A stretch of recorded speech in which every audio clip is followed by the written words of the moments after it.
వాడు ఎందుకన్నాడు ఆ మాట కొద్దిగా ఆలోచించు. వాని కొంపకాడికి వచ్చి కొట్టినారు నీ అమ్మ, వాని కొంపకాడికి వచ్చారు. ఒక మాట చెప్తా, నేను ఏళ్ళపట ఏళ్ళ ఒక్కని తిరుగుతుంటున్నాయా? 10 మంది వచ్చి నన్ను చంపితే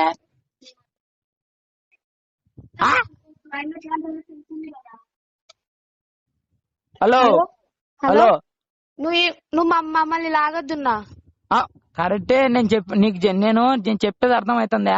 నువ్వు ఇంత నువ్వు లాగొద్దంటే ఎందుకు అంత టెన్షన్ పడుతున్నావు లత? నువ్వు లేదున్నా మా గురించి ఏం పని మీరు చూసుకోండి. లక్ష్మి నన్ను ఉన్నాను అనుకో, నన్ను నాగరాజుని అనద్దు. నిన్ను నాగరాజుని కాదు లత అంటే అనేది వాడిని మూతగాడు లక్ష్మి అంటున్నాను నేను. అదే లత, అదే నేను చెప్తానా. వాని పరిస్థితి ఎట్టయింది? వాడు ఆయమి వచ్చింది కదా, వీడు ఎందుకు వద్దన్నాడు. కొద్దిగా ఆలోచించి కొంపకాడికి వచ్చి కొట్టినారు వాడిని. ఇంటికాడికి వచ్చి వాళ్ళమ్మ ఏడ్చంది, సావాలా బతకాలరా ఇట ఏడ్చంటే మీరు వానమ్మ చచ్చిపోతాం రా అంటుంది. ఎంత బాధపడుతుంది. కొద్దిగా మీరు చేసేటప్పుడు నా తప్పేంది? ఒకసారి మీ అమ్మ మీ నాన్న గురించి ఆలోచించొద్దండి.